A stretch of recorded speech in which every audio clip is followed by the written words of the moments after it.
You are experiencing the Knuckleheads of Liberty podcast. It is June 4th, 2025, and welcome to the Knuckleheads of Liberty, where we are bringing you the people and the organizations fighting for liberty around the country and in your region. And today we have our special guest with us is Adrian Malagon. He is the chair of the California Libertarian Party, and he is also recently elected as an at-large for the National Libertarian Party. So, we're going to hear a little bit about Libertarian Party business, and we're also going to talk about some California-related news, since this is sort of a California-related show. And we're going to talk about those refineries that are on their way out of California and sort of the mismanagement of government that's led to that. We're also going to talk about some crazy stuff with parking tickets and progressive fines. And finally, we're going to hit that Knucklehead Noise Patrol we didn't get to last week for you, which has to do with the kids' vaccines and some of the news around that. But before we do, I'm going to introduce you to our panel. In our upper right-hand corner, we have Leon, the word Brathwaite, last word in Liberty. He is a retired engineer in the state of California. In our lower left-hand corner, we have our screaming eagle of freedom, Tim Everett. He is a pilot in the state of California. In our lower right-hand corner, we have our guest, Adrian Malagon, and my name is Jason McPhee, and I'll be your host today. So we always start off jumping into a Liberty quote just to get us in the right frame of mind. And I thought this one kind of touches the right chord with the way California is going. And so I'm going to bring up that quote and let's see. And here it is. This is Margaret Thatcher. First time we're using her for a quote on the show. And I really like this quote. It says, "When the state does everything for you, it will soon take everything from you."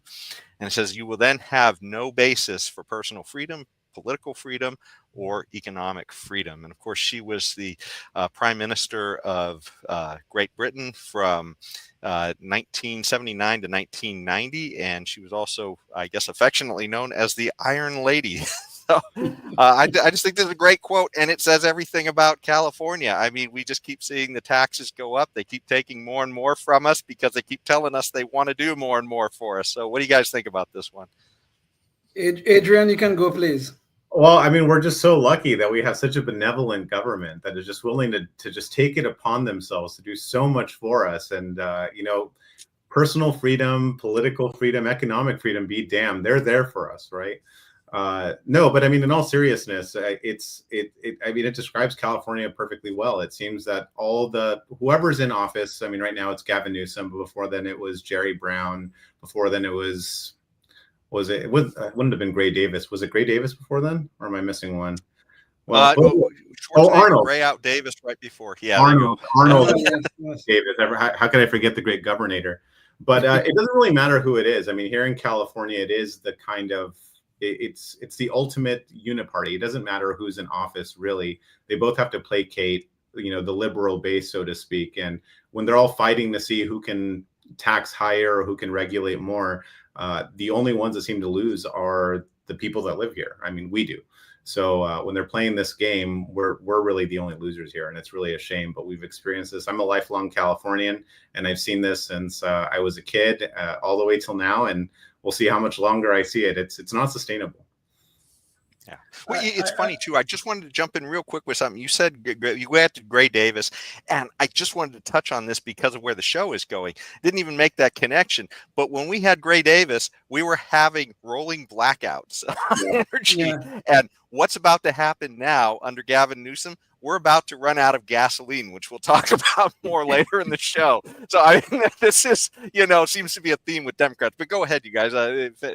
Give your comments too here. No, that's true. And if I remember correctly, wasn't Gray Davis, when he was pushed on this, if memory serves, I was really young, but he said, no, they're not blackouts, they're brownouts. So it's better because, right? That was his big quote, right? It's not that we've completely lost energy. It's that it kind of goes away, but it comes back. It's fine. I know it's slightly inconvenient, but it's okay, guys. I've got it. And I can't believe that was his defense. I mean, it's not like, it reminds me of the old Simpsons, what was it, a Sideshow Bob quote when he gets tried for attempted murder. And he says, well, attempted murder, what is that really? I didn't succeed. Why are we here? And he's just, he can't believe it. And that's kind of what it reminded me of. But that's how they always act. It's, it's not really as bad as you guys are making it out to be. It's fine. Everything is fine. Yeah. You know, this Margaret Thatcher quote, I think, speaks directly to the evils of socialism. She had another famous quote where she said that socialism is always bad, or something along those lines, because you always run out of other people's money. And with this thing here, where the state thinks that they can do everything for you, but in order for them to even attempt to do that, they must take away money from someone else. And the someone else is always the most productive parts of society. So what they do in one single act, they take away from the most productive and they try to give to the least productive. And in one act, they destroy both ends of our class system in the sense that the productive class becomes less productive and the underclass, or the people who they're trying to help, becomes more dependent. And it's the evil of socialism that is being represented in this quote by Margaret Thatcher. And it's really hard to say that it's not by design. I mean, at this point, I think it's very clear. I think sometimes you do have the quote unquote useful idiot politicians that don't really understand everything. And I think that there is, Tom Woods talks about this. There's a little bit of give and take. He says, as he's infamously said, when he's asked, do you think that these people are really just that stupid, or are they evil? And he just says, yes. Right. All really and you don't know on any given day. I do think that there are some people that are pulling the strings, and I think we've seen that the higher ups, the deep state, whatever you want to call them, and then they kind of filter their agenda and their orders to the useful idiots. You know, not your average congressman, or here in California, your average assemblyman or state senator doesn't know what's going on, but they got their marching orders and they're going to follow through with them. And you know, whether you want to call that evil, whether you want to call that just incompetence, or, you know, just general mismanagement, whatever it is. I mean, Leon did hit on something important. It's always funny to me when I recommend that people read Murray Rothbard's Anatomy of the State. As an anarcho-capitalist, I always promote that book. It's a short pamphlet for anyone that hasn't read it. I think it's 60 pages, give or take, if even that. And he just talks about what the state is and what it isn't. And one of the things that he touches on was Leon's point, is that the state owns nothing. They don't. Everything that the state owns is taken from someone else's means of production. It's from someone else's value, from someone else's wealth, whatever you want to call it, and whatever it is. But they don't own anything. They just take, and that's what they're really good at. They're taking, and they take it by force, because none of you would ever give your money to the state willingly. I mean, what has it gotten us? Yeah, you're both especially California. Yeah, you're both talking to the basis of the quote, which is that there's more people that are not productive that can vote. So they've got a higher voting block, and they'd be happy to vote more benefits from government largesse. And so that's the slippery slope that happens to go eventually into socialism or socialistic style of operation of the government. So yeah, it's a slippery slope, and unless there's some kind of safeguards built into the basics of the government, which I don't know what those might be, but it's just seems to have a tendency to go that way.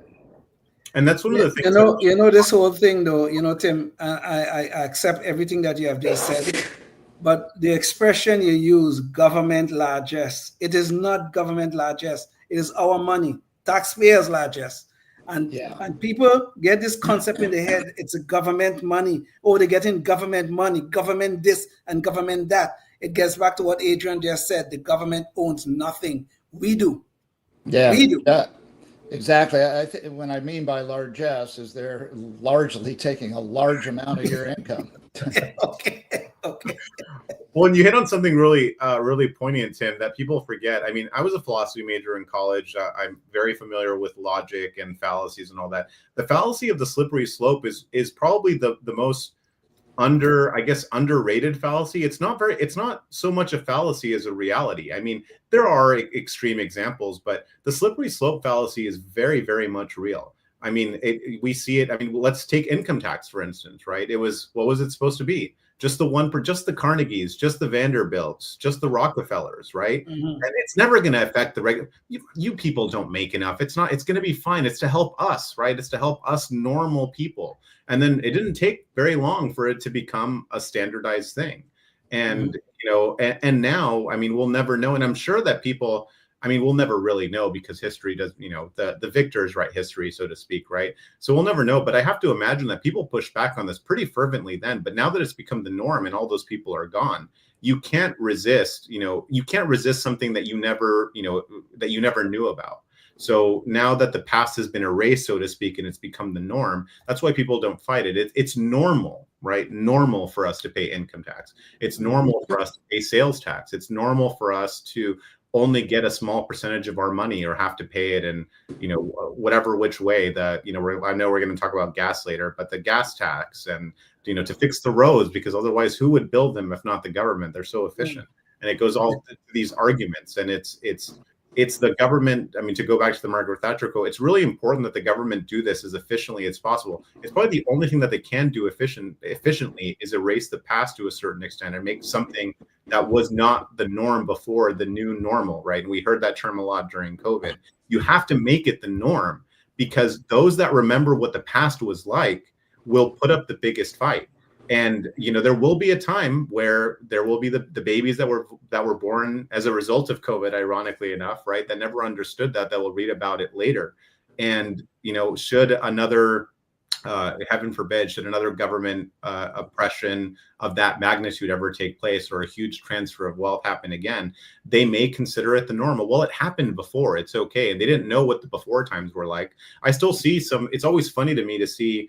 One of my best friend's little brothers lives with me. He's in his early 20s. I think he was born late 90s, but he never went on a plane before 9/11.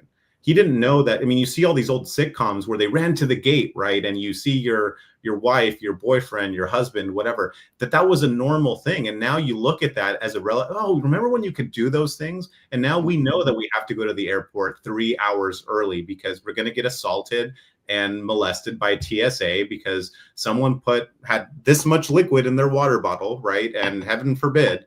And now that's the new normal. And this is what the government does the most efficiently, is to remind us or make us forget about what actually is normal and institute a new normal, whether it's economically, politically, anything that really strips us of our freedom. And it's really sad, but that is just the reality that we live in.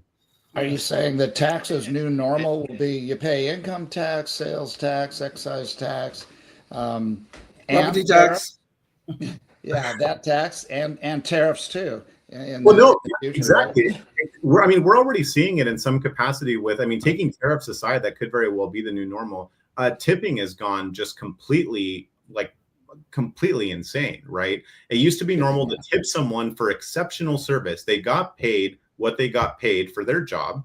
And then if they went above and beyond because they recommended specials, they were attentive when they brought you their water. Now you go to Subway. If I go to Subway down the street, I used to work at a Subway when I was in high school. We never got tipped. You got paid your, what was it, like $5.25 an hour for doing your job. And that's what and you got the perk of a free sandwich. You got to make a sandwich for your lunch. And so you got to save money there. But now you go and they do that same job and they don't even do a good job. They skimp out on everything. And then the lowest percentage point is 20%. It's 20, 25, and 30. And it's like, for doing your job, you want me. So I just paid $15 for a subpar sandwich. And now I have to spend another $4 or $5. And it's getting to the point of absurdity.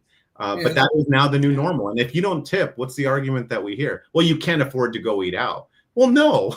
Well, we can afford to go eat out, but that's a different story. And now tariffs have played a part. But, tipping is for exceptional service, not as a standard. Why not just add that into the price at this point? It's insane.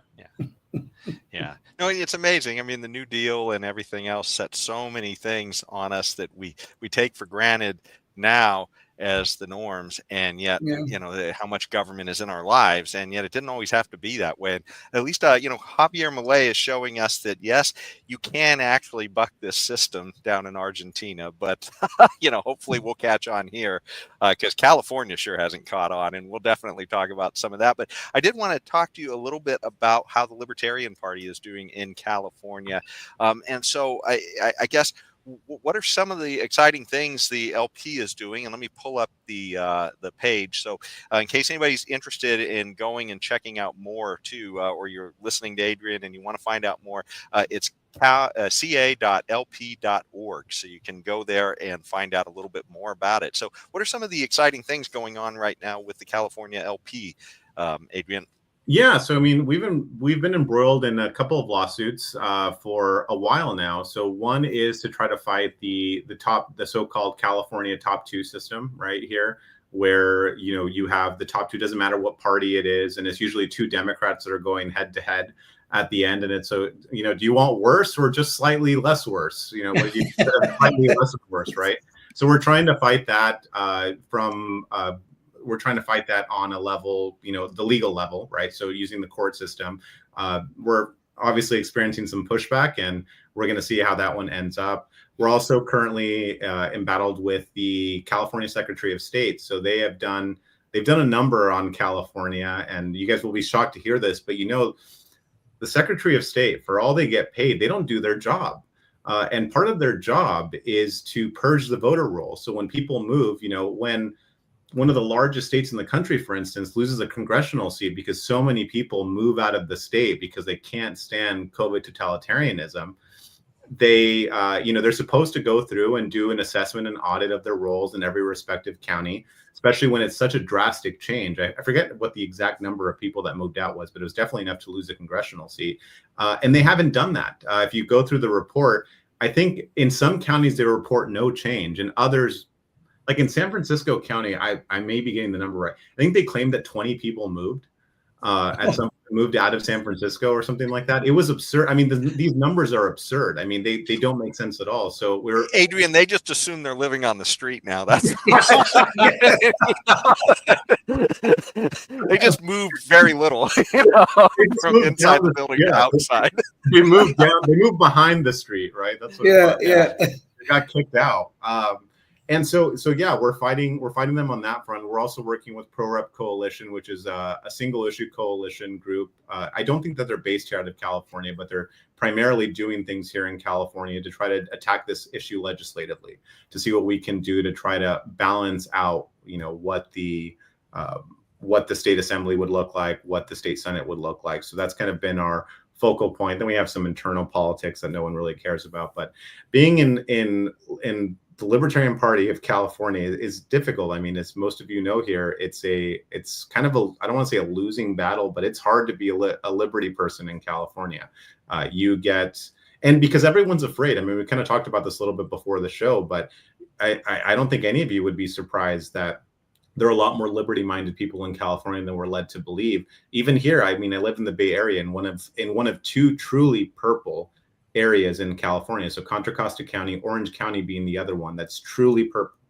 And so what that means, for those that don't know, split between Democrats and Republicans. And it doesn't really go one way or another. It kind of depends on the election cycle, midterms and all of that.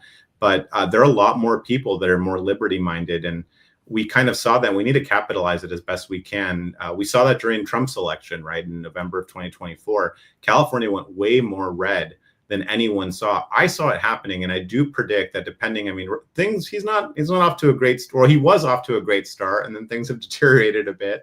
But if he has a strong presidency by the time the midterms roll around, I do suspect that California has a really good chance of going red in 2028. People have called me insane for saying that, but it is getting more and more red. I think at some point, as we'll discuss later, I'm sure, there is a breaking point.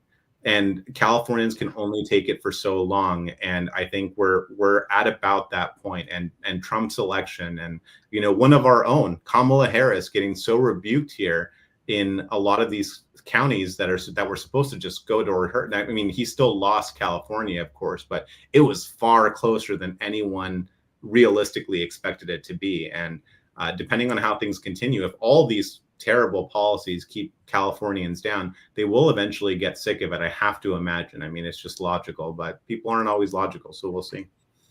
I just want to jump in one real quick here. You said that you talked about this going potentially red, and it does worry me a little bit when Trump starts saying some things that we think everything's going in the right direction. The Democrats are pissing everybody off so badly. And we just saw this in Canada where we thought they were essentially going to go red and then Trump scared them back to blue again. So, anyways, hopefully it doesn't go that way. It's one of those beautiful things about predicting the future, right? So I get to always ask that misnomer at the end of "we'll see," because if I'm right, everyone will remember that and think, "Oh my God, Adrian was a genius." If it doesn't happen, then I can say, "Well, I said we'll see." You know, Trump has a habit of saying something a little silly or foolish when it matters the most. Sometimes he doubles down when he shouldn't, and you know, Canada's a great example. But I really don't. It's going to be interesting, but I do think that I'm seeing. I mean, a lot more people. I saw Trump signs everywhere in the East Bay. I don't leave the house very often, but I saw Trump signs, Trump and Van signs in the Bay Area, and they weren't vandalized, they weren't torn down, they weren't, and I saw them like in front of, I mean, there are all these houses that I drive by every once in a while that have huge like trans flags and LGBTQ and we support this, and they had them right outside their fence. And that was kind of wild to me that people are starting to kind of realize, well, you can hold these social positions and stuff, but when it comes to your money and your livelihood and it's ruining everything for you, and you're seeing the value of your house plummet and your gas prices going up and everything, property tax going up, it starts raising some questions for you. So I do have high hopes, but again, we'll see. That's the caveat. But Adrian, I accept your logic in all of this because at some point in time, the voters will get to a tipping point. But for California to go red by 2028, the odds of that, I think, are quite low. But, I mean, like you said, we'll see. But do you really think, do you honestly believe that that's a realistic possibility, though? I think it really depends on what Trump does. So Trump's first couple of months in office were fantastic. I mean, he gave a full pardon and freed Ross Ulbright. He gave not a pardon, but I forget that I'm slipping on the name. Clemency. He commuted Julian Assange. Yes. His sentence. He started the works to abolish the Department of Education. Immigration, of course, being a big thing that I know libertarians are split about, but Californians not so much. And pushing all these things that he promised through. And now he has this big, beautiful bill that's really not, I mean, it's big. I don't know if beautiful is the right word, but it's big and it's something, but I don't know if it's beautiful. And so, now Elon Musk is, they're, lover spat right now and the tariffs.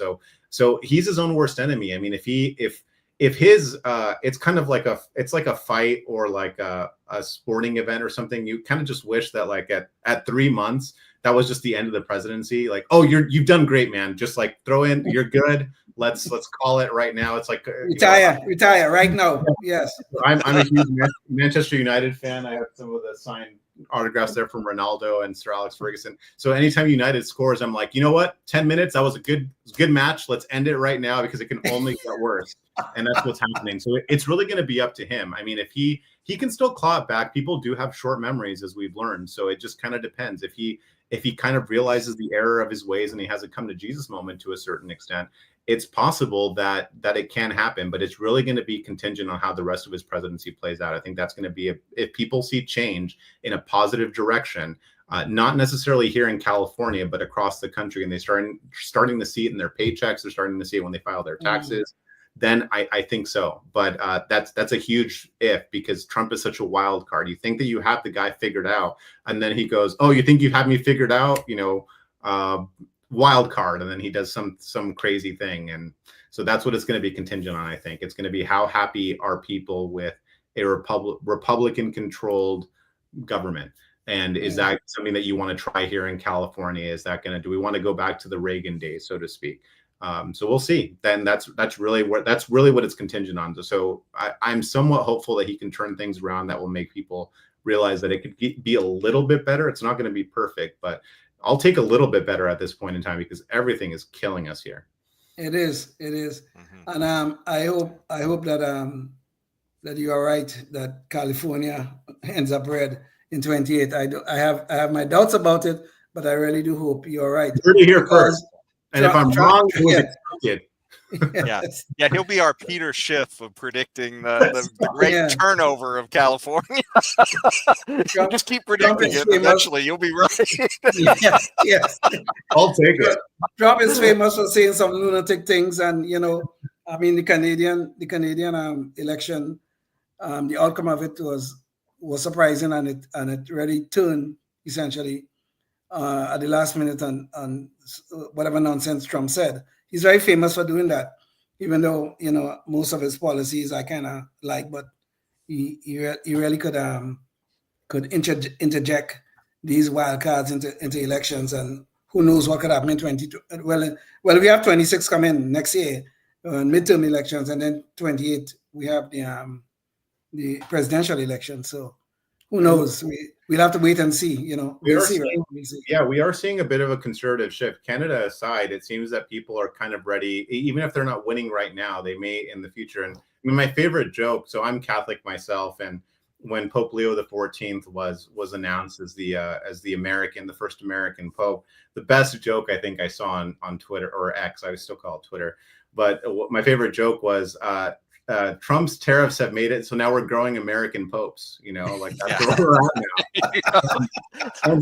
I heard it was the Vatican's way of avoiding the tariffs.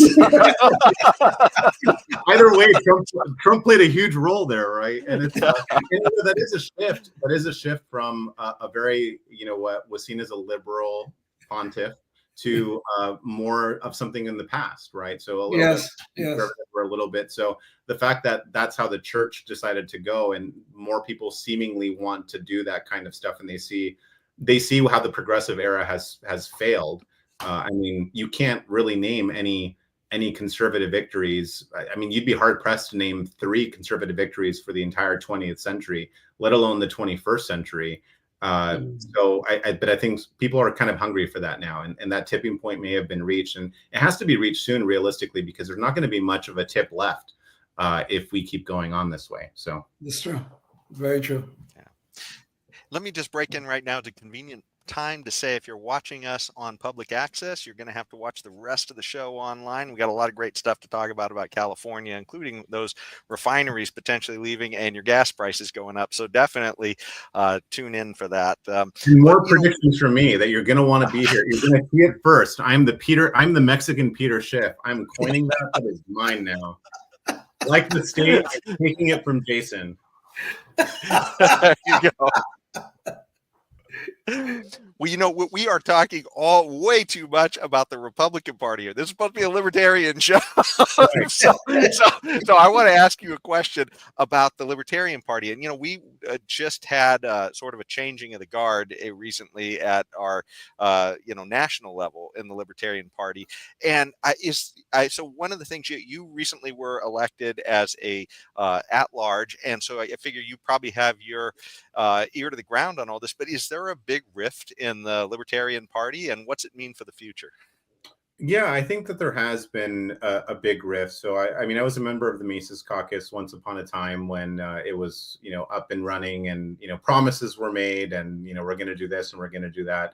It seems to have been the takeover was a bit of a failure, as I think that we've all seen, and those that haven't seen it yet or haven't just admitted it, I guess that's a different story. But it seems that the Mises Caucus stronghold on the party is kind of dissipated, and now I'm very hopeful that we're kind of moving to a more unifying area. We're just too small of a party to be, upset with each other or talking about things that don't really affect us that we can't change. I mean, anytime we talk about, let's say, LGBTQ roles in society, or what that means for the culture, right? Or immigration, for instance, there are things that we all agree on that we should be focusing on and trying to push to advance liberty, ending taxation, abolishing, government departments that need not exist.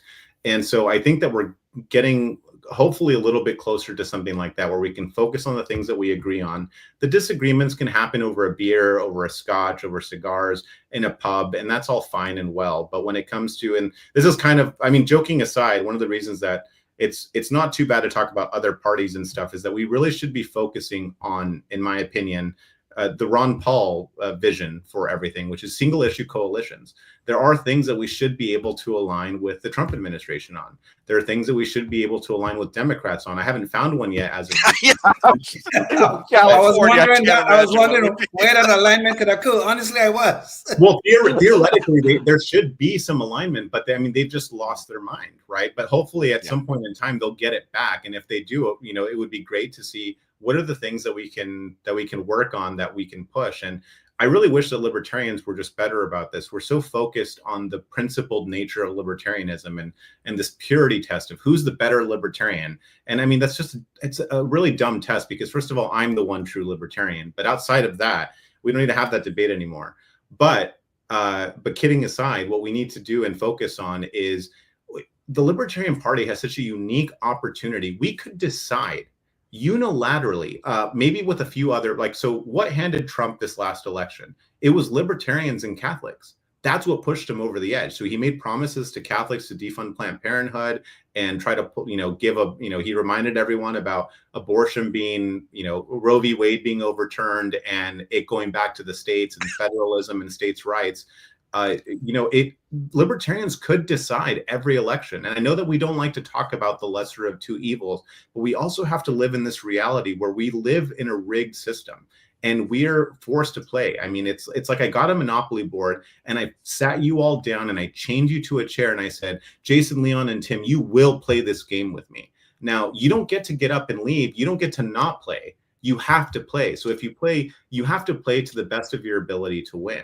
And this is the role that the Libertarian Party should be playing. This is politics. It's not just a matter of principle. I know that our motto is, the party of principle, and we can still maintain those principles while still being smart and focusing on politics. I'll never forget a poll that I saw on Twitter where someone asked, I think it was Jeremy Kaufman from New Hampshire, who asked, what are libertarians the worst at? And he listed 4 things, and it was a poll that you could click on. Thomas Massey went in and replied, politics. And he blew it out. He blew out the poll. It wasn't even close. And that's something that we could be better at. We could legitimately decide every election if we just all kind of put the major philosophical and principled, quote unquote, differences aside and focused on what is the thing that is going to help advance liberty a little bit more, especially after the most unliberty period that we've ever experienced, at least in my lifetime, and I hope to never experience anything like that again. What can we do to advance it?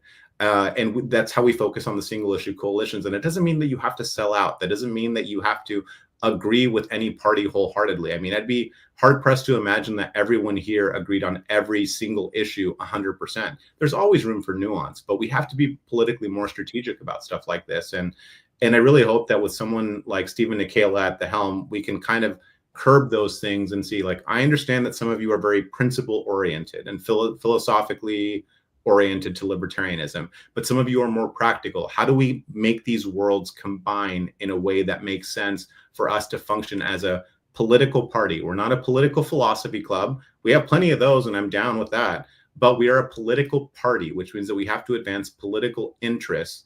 And those interests have to align with our values, of course, but that doesn't mean that they're always going to 100% align with everything. But politics is about compromise. That's how you win.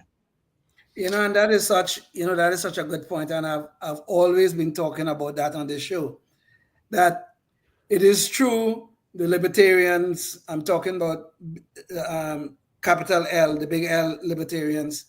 Okay, they claim, the Libertarian Party claim to be the party of principles. And fine, I'm fine with that. But the fact of the matter is, in order to do anything in the real world, you have to compromise with someone or somebody. It does not mean you have to give up all your principles. It does not mean you even have to agree with half of the things that the other person may be promoting.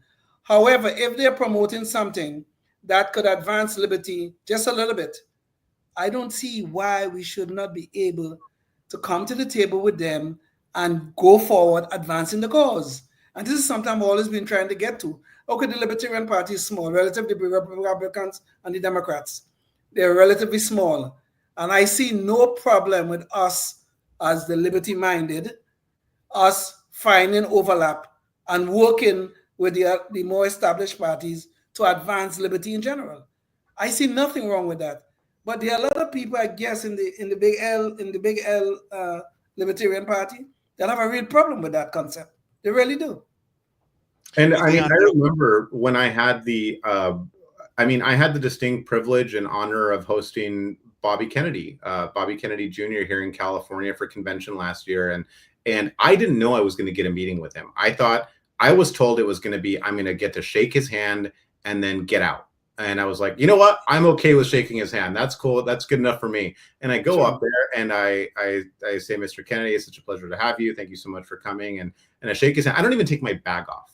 Right. And I'm just ready to get out. I'm like looking at a security team, like, okay, I shook his hand. Am I going to get tackled now? How does this work? And he said, he takes a seat and he says, Adrian, sit down. And I looked and they're like, well, he said, sit down. So I sat down and we spoke for about 45 minutes. And this is when he was still toying with the idea of running as a libertarian. And so we talked, we kind of shot the breeze for a little bit. And then at some point, 5 minutes into our conversation where we're just, shooting the breeze, he says, so let's get down to business. So what would it take what would it take for me to win the libertarian nomination? I talked about the technical things, if he were to do it. He hadn't decided at this point yet, if he were to do it. And at some point, I said, there's two things, sir. So first, you have to come to more conventions like this. We're the biggest delegate. You have to be able to speak to the delegates that are going to be at national. I explained the technical aspects, the boring aspects of the LP and how we work. And then I just stopped talking. And I was hoping that he would forget. And then he said, well, you said two things. What's the second one? And I said, well, sir, with all due respect, you're going to have to get really libertarian really fast. And then he laughed, and then he said, well, I think I'm a libertarian. He explained some of the things that he was liberty minded. And I said, those are all fair points, sir. But also there are these things that are problematic. I think he just made the Gaza post or something like 2 weeks before then. And he's like, well, I said, I understand that there's nuance, sir, and all this stuff. But that he would have been a great ally to have. And we did have him for a little bit. And there's still some of that allegiance there, not allegiance, kind of like that. That conversation is still taking place, right? So that it would be good for us to understand that if we can get into the ear of these really important people and talk to them and push these policies, which is why I've been asked point blank, if I ever had the opportunity to work in an administration under one of these people, to serve with a Thomas Massey or a Rand Paul or a Mike Lee, they're Republicans and we're not going to agree on everything, but it doesn't matter, because if I could do something, who knows if I'm going to be the lone guy that's sitting at that table and I say something that gets their attention and they're like, well, tell me more about that. I don't know what you're talking about. And if that's really the only way to influence these kind of things and keep these conversations going. But sometimes the joke that I've made in the past is, libertarians are infamously autistic. And that's the thing that Leon was asking about when he said, why can't we do these things? And I think part of it is autism. I mean, and I joke that all it took was for Bobby Kennedy to go to two libertarian conventions, and now he wants to eradicate autism. Right? That's all it took for him to eradicate autism. And we took this in the front. But there is something to that where we have to get out of, whether it's just that we're very passionate principally or severely autistic. We need to let the people that want to advance liberty in a political world, which is the world that we live in. Aristotle talks about this. Everything is politics, and we have to maneuver it in a way that makes sense. Without compromise, we have nothing. You're never going to get everything that you want, but if you can get some of what you want, yes, that's a good starting point. I mean, you see all the Lego sets behind me. I have boxes of those in my closet. Like I buy them faster than I can build them. And the compromise I made with my girlfriend is I will buy those and I will make room somehow and give you closet space, right? That was the compromise. And so I can buy more, right? I can't have it both ways. Yeah. Well, you know what I took though mainly from your story though when you talked about Bobby Kennedy, and this is it. A lot of times there's things that libertarians, maybe it's our autistic nature or whatever, but we tend to know a lot of things about maybe a little bit more about the real world economics than a lot of the people in these other parties, which Javier Milei is demonstrating to the world right now in Argentina. All the people who said he was going to fail, and they're having to back off and say, wow, this stuff is working. They had a housing shortage and he just ended rent control, and suddenly the housing shortage ended and the prices went down. It's like, how does that happen? They couldn't understand it. Their minds blew. Their minds blew. You're exactly right. They didn't know how. They were literally asking, how did this happen? And he's like, well, let me talk to you about Mises. Yes. But that's the main thing. If we can have the conversation, there's a chance we can actually get some of these ideas across them. If we can't even have the conversation with them, then there's no chance at all. So there you want to be the people in the room that can kind of help direct that conversation in the right way. And it's there isn't enough credit given to those people. And again, we focus more on the negative than we do on the positive. And we have to we're libertarians. We don't have very many wins. We've got to focus more on the positive and the small wins that we do have and that are actually achievable. But this is also just a problem within the party. And I see this here in California all the time.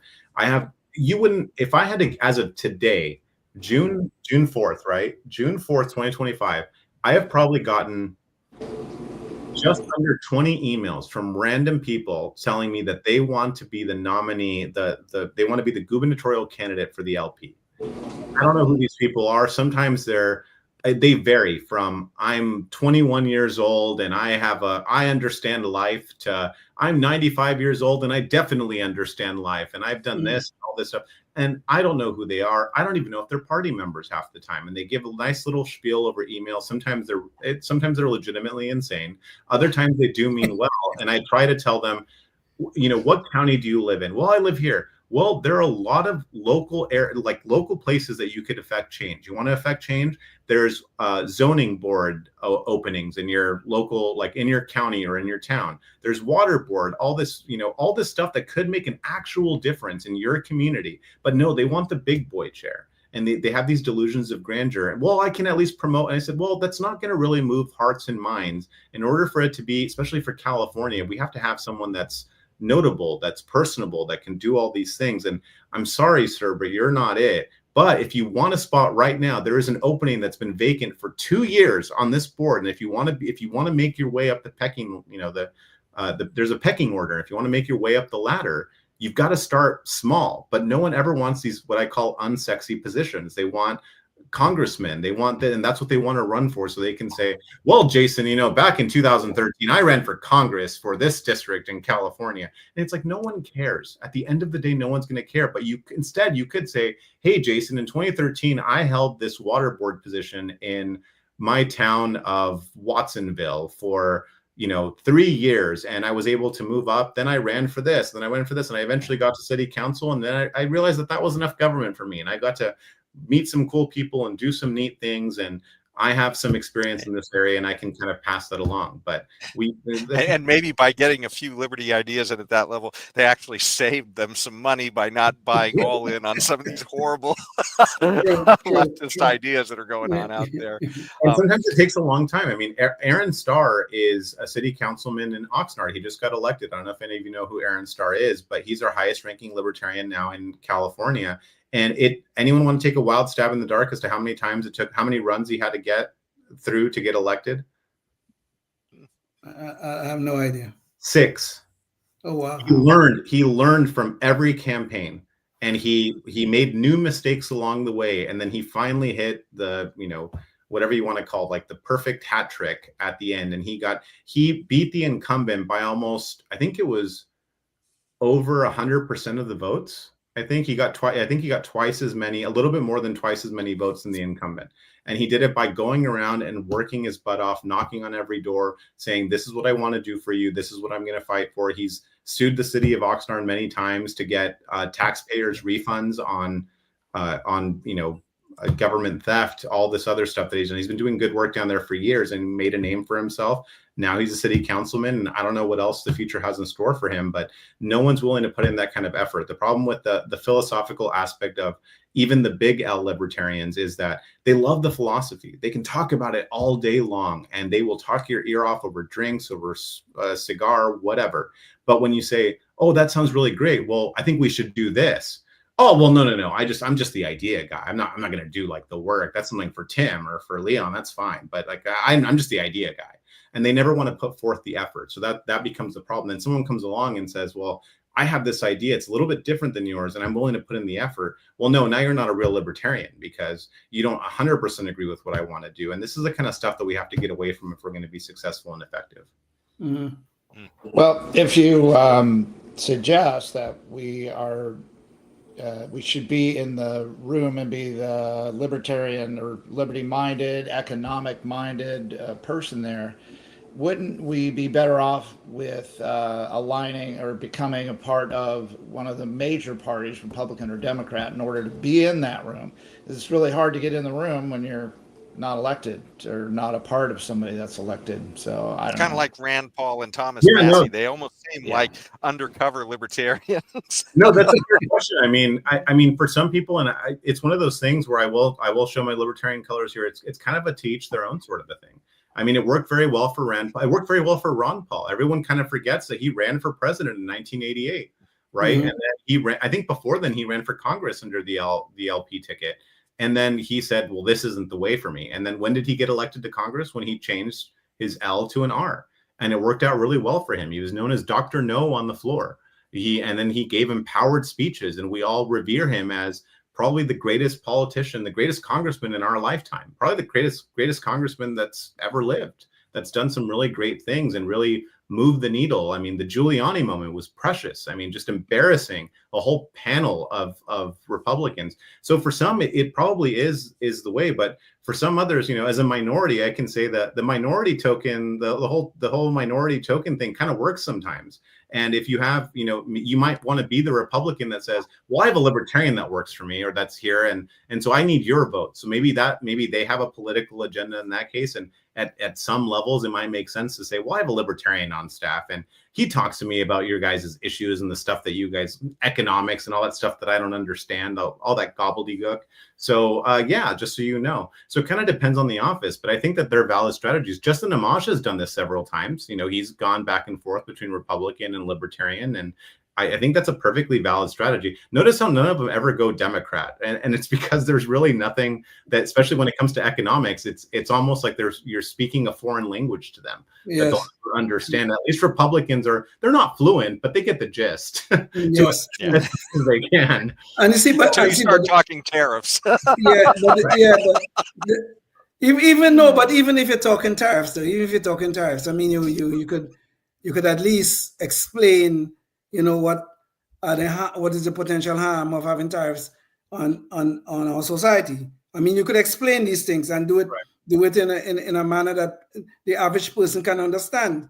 So even having the tariffs is not a bad thing. The point I was trying to make, and I think Adrian, I so agree with you, is that we have to find overlap.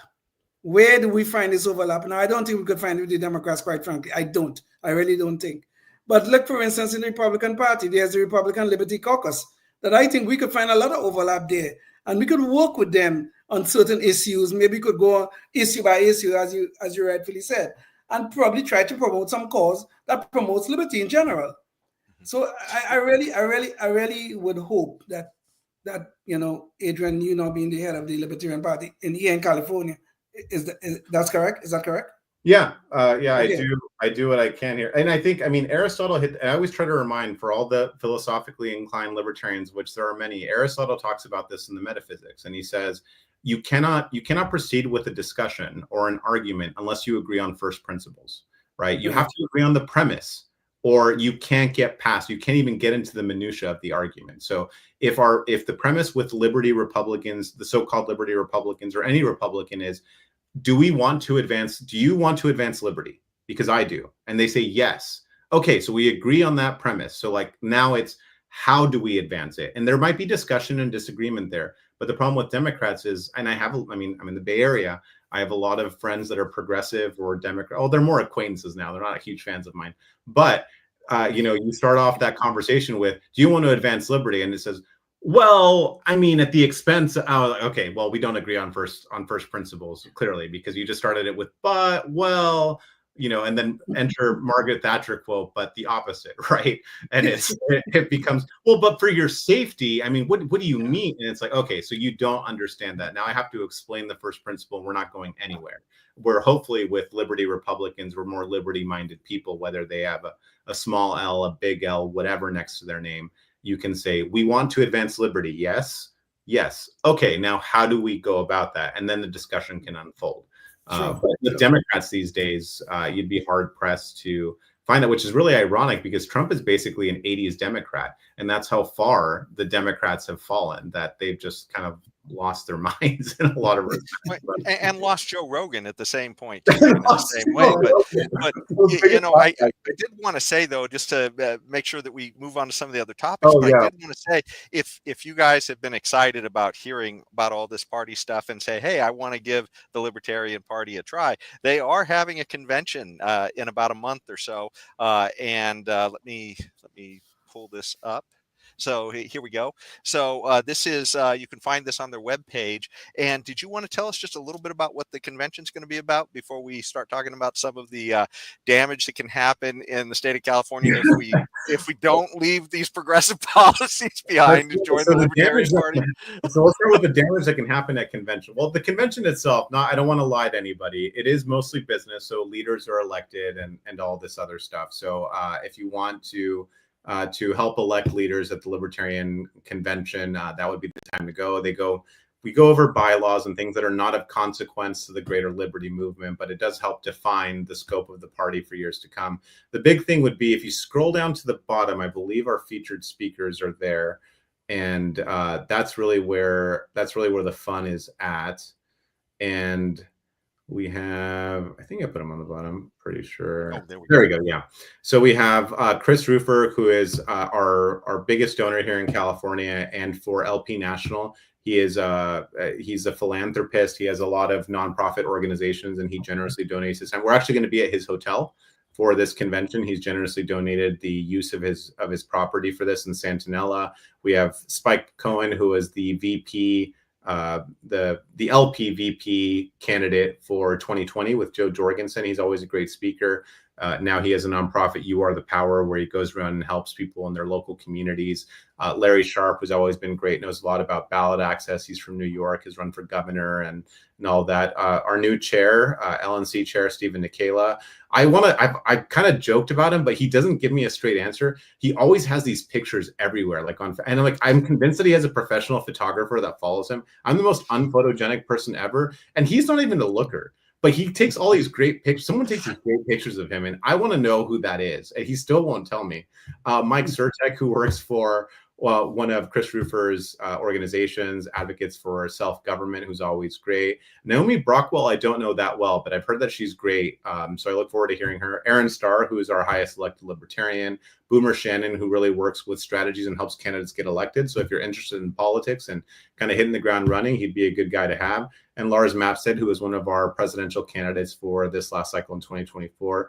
I'm hoping to still get, so there's some TBD spots. There might be 2 more surprises coming up that would be fun for people, but that's what you kind of want to see. You'll get to meet a lot of liberty-minded people, see how you can get involved in California, see what's going on, and keep your finger on the pulse there. So I'd encourage everyone to come out. Business is free. The speakers do cost a little bit of money, but you get good food with it, good drink, and good company. Indeed. Awesome. Indeed. Awesome. Well, and now I think it's good to shift a little bit into some of the consequences of not being liberty-minded here in California. And I tell you, one of the biggest, scariest stories we're hearing about now is, if you loved, the rolling blackouts of gray days, you're going to love paying $2 or $3 more at the pump for gas in a few years. If we're lucky, $2 or $3 more. Right. I mean, the refineries are kind of on their way out. Several of them have announced they're closing. And so I have a video clip that will kind of summarize the story. So let's get into that. California's looming refinery crisis. 2 are set to close in the next year, which could send gas prices surging even higher. In Sacramento, lawmakers are scrambling to figure out a solution. We have a crisis on our hand that may have been self-created. This challenge is happening right now. This is happening in real time. State Assembly Democrats and Republicans in a rare show of unity, grilling state energy officials over what needs to be done to stabilize fuel supplies. You think we're going to lose more refineries? I think that's an evaluation we are carefully making. I would say the honest answer would be we are evaluating and we do not exactly know the way to measure the exit risk. So keep in mind that Democrats have controlled California policy in California for generations. And they've had monopoly control for almost 20 years. So they pretty much own this with their policies. And these are largely self-inflicted by trying to force refinery capacity rules and a lot of emissions rules on refineries that don't exist in other states. Phillips 66 announced in October it was closing its refineries in Wilmington and Carson, the state's 7th largest refining operation. Valero also announced they're closing a refinery in Northern California. Together, they produce almost 20% of the state's supply. The companies are citing long-term insecurity. Severin Borenstein is a professor at UC Berkeley's Haas School of Business. If we don't get it right, and we end up with those refineries closing, and we don't have the import capacity, that could raise the price of gasoline dollars per gallon. So what does this actually mean? It could be anywhere from $8 to $10 a gallon. And it's all driven by supply and demand, essentially. And that means lack of supply. One way to help make up for the refinery closures would be shipping in fuel by land or sea. But right now, it does not appear the state has the infrastructure in place for a massive jump in volume. Now, the irony here is that a lot of these rules, like cap and trade, they were meant to reduce the carbon footprint. Well, if you have to import everything, or at least significantly increase your imports, that's going to raise the carbon footprint. Professor Borenstein says oil companies may fear making long-term investments in California because of lawmakers' push for EV mandates. Governor Newsom has also been criticized over legislation targeting oil companies over their profits and supplies. Bottom line, state lawmakers are running out of time. The state is largely without a system-wide transition plan. Okay, so state Democrats, they seem aware that they own this crisis, one even admitting it was self-created by pushing electric vehicles too hard too fast.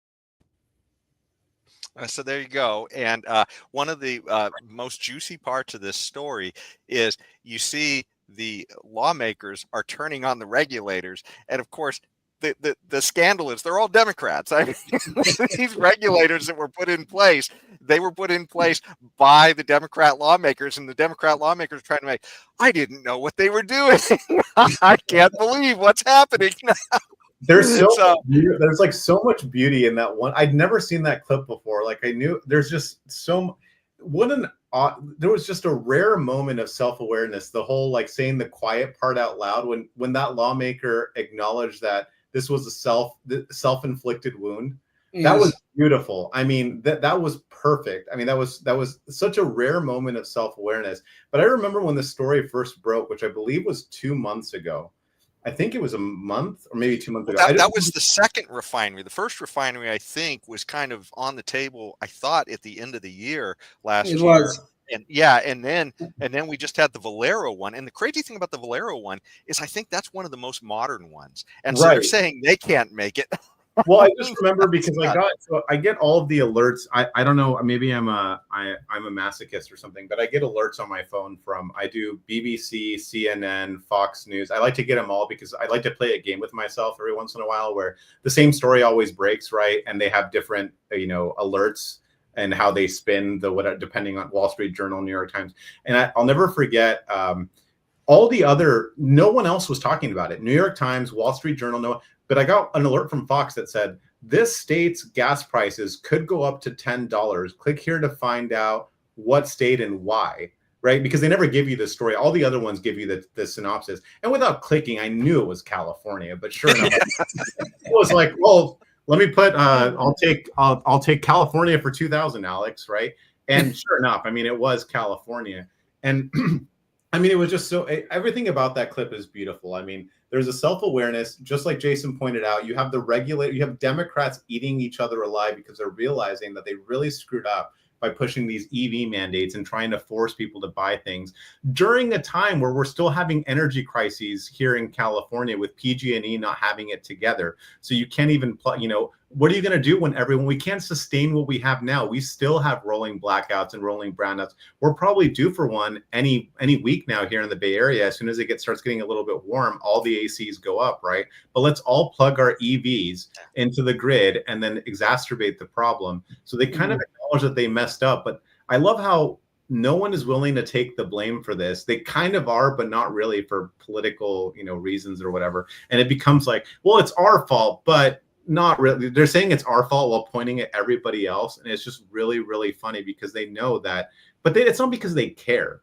It's because the midterms are coming up. This is scheduled to hit in October or September of this year. And you know what people are going to be really pissed about? This when it comes to midterm elections. And they know they don't want to be blamed for continued Republican control at the federal level. It's not going to happen to the state level here, but they don't want to lose to their fellow Democrats who are just going to blame other Democrats, but they don't want to be responsible for, California doesn't want to be responsible for handing over yet, another 2 terms to some of these, senators or congressmen at the federal level or whoever else is up for election coming up. It's really funny. It was a beautiful. The only true thing that was said on that clip by these politicians, these so-called knowledgeable people who are in the know, the only true thing that they said was self-created, because it was. Yeah. I used to work for the California Energy Commission, and we used to be talking about these issues back then, especially when they brought in, you remember that special blend for California, the MTB kind of thing, whatever the hell they call it. We've been talking about these things for ages. And all of a sudden, everybody now jumping up in arms. Oh my goodness, we have a problem. You had a problem back then, you created it. We all knew that. And people like me, our careers are ruined because you're telling them about the damn nonsense they were doing. But now everybody's at a care now. Now that the refineries are finally starting to respond to the regulators, they're starting to move away from California. It's going to lower supply. And when supply is lower, if demand is not changing along with that, prices are going to go up. Now they have become self-aware. Oh my God. How you could feel sorry for these people? The only problem is that I have to live with this damn nonsense. That's a problem. And my wife and my children also have to live with this damn nonsense. But how could you feel sorry for these people? They took a gun and put it to their head, metaphorically, and pulled the trigger. That's what happened here. Well, there's a few more facts, too, that I wanted to make you guys aware of. One also is that the state is saying, hey, we might try to operate the refineries, which, oh my God, have they not seen what happened in Venezuela? Yeah, very wonderful. Which is absolutely idea. Nuts. Yes. Yeah, our governor, Hugo Newsom, I guess you'd call him, or Gavin Chavez. I'm not sure which. Don't ever do that to Hugo Chavez. That is an insult to the man. But here are some of the things that came out of Newsom, just going into this year. And let me bring this visual up here. So the governor's office, they were trying to essentially they scream that the refineries, every time the prices spike because a refinery goes down and then supply gets constrained, they scream that, oh, it's price manipulation because there's no way to teach a Democrat about prices changing with supply and demand changes. So, when you have relative supply changes and such. So, Governor Newsom had on his thing that, they wanted to push the refineries to add capacity. That was their big solution. Well, if they keep complaining about, going down and not having enough stuff, we'll just force them to have more supply all the time. Yeah. So that was their thing, and they claimed that was their big solution. And then they had the nerve to claim that big oil lies about all this stuff. This was back in September, a month later. They had this. So everything was about the oil companies lying. But I did want to show you just a little bit about where the price change comes from. And this is actually about where we're at today. We're close to $5. Certainly here in Sacramento, we're right around $5. And this is a breakdown from the EIA of how much of the where the costs come from. And in California, over 20% is from taxes. So, aside from those spike shifts from supply and demand, we're paying a lot more, and we're paying I believe it's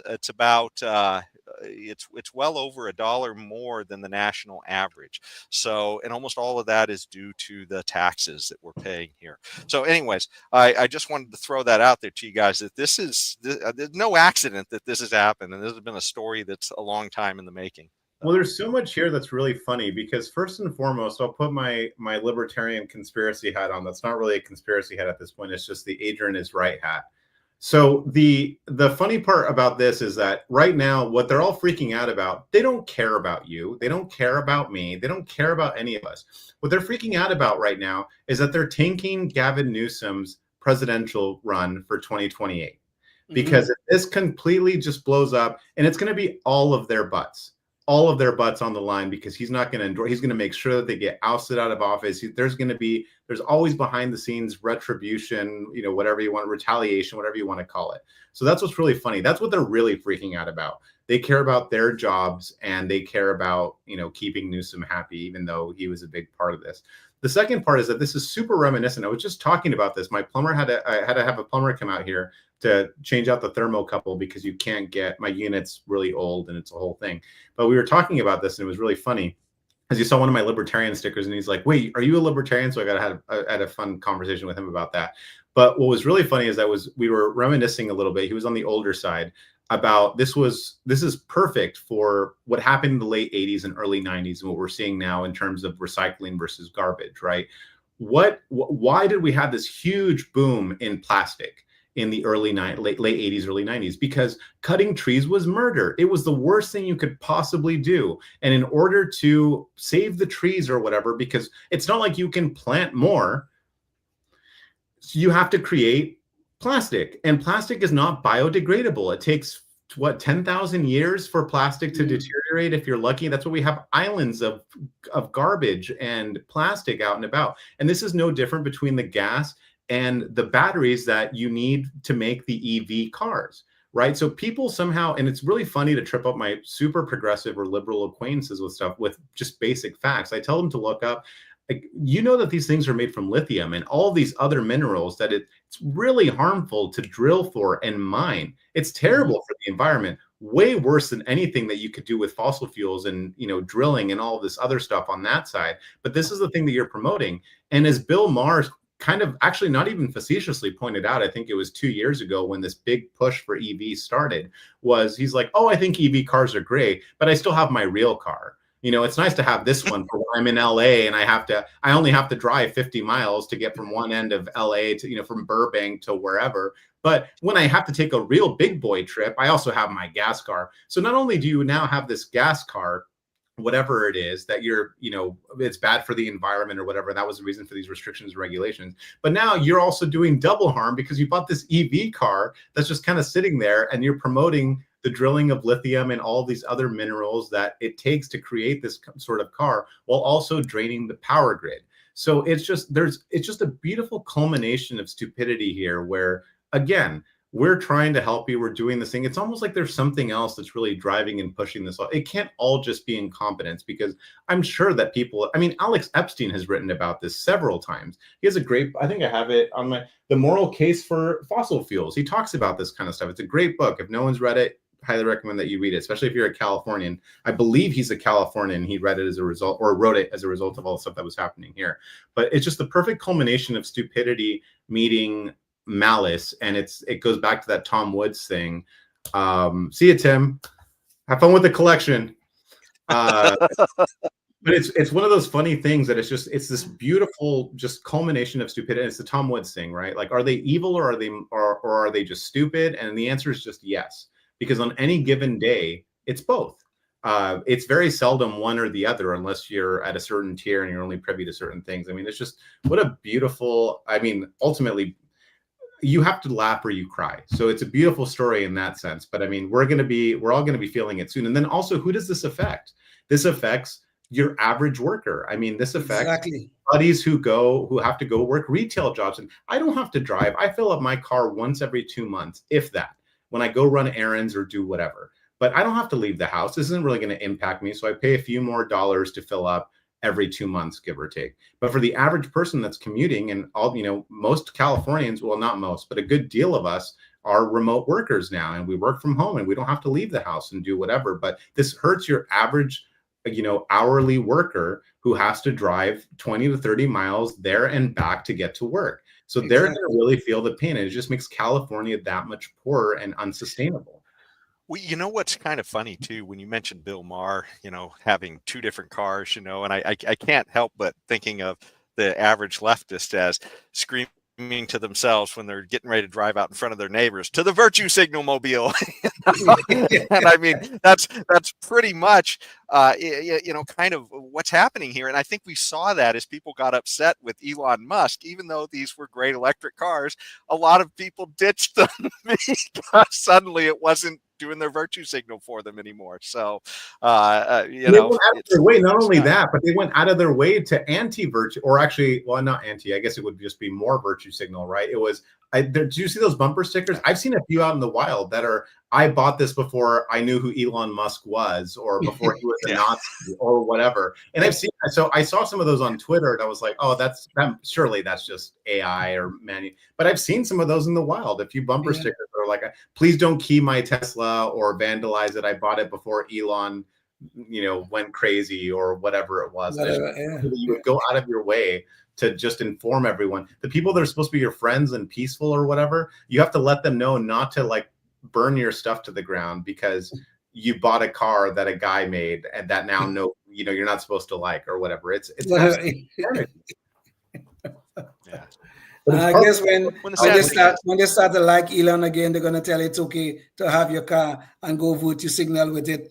You have your Tesla and your electric car. You could wave to the neighbors and show what an environmental friendly person you are and all that other crap. And they start liking Elon again, It's only a matter of time now that he's funny. Trump. Yes. Well, it was funny, too, that when they all loved Elon, somehow they had a disconnect that shooting a Tesla out into space was actually not very carbon friendly. Stuff is just lost on people, and it drives me mad. But the hypocrisy, I mean, all you can do is laugh. Like, all we can sit here is laugh because the outrage is too much. It would consume us. The anger would consume us, and it would take over our lives, because you have to laugh that all these people, all the celebrities, the pop singers, the whatever, go around on their private jets and they do more damage in one round trip to Brazil, or however many trips they do all across the world to give their concerts or do whatever. There was a Taylor Swift stat I saw, I think like 20 million gallons of fuel or whatever a year or a month or whatever during her tour. And that's more than any of us. We wouldn't even hit, we would hit the smallest fraction of that in our entire lives driving a car, right? But we're the ones that have to give up our ability to commute and our ability to live so that she can go around, because she is giving music to the world. How dare we?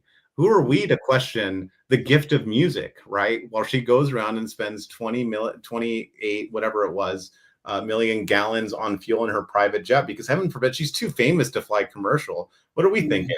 What's going on? And it's just, the absurdity is just too much. And anytime you bring this stuff up, there's always some sort of just half-ass answer to why this is somehow okay for them, but not for us. We can somehow collectively make a difference. With one person that is statistically doing worse damage is somehow exempt because of their status. Isn't that supposed to be the thing that liberals are against?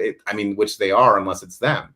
The irony here is rich. This is Gavin Newsom at French Laundry all over again. Exactly.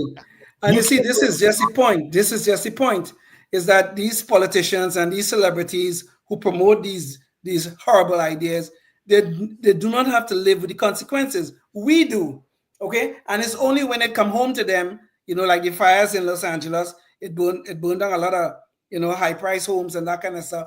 Then they start to think about, some of this stuff probably don't make sense.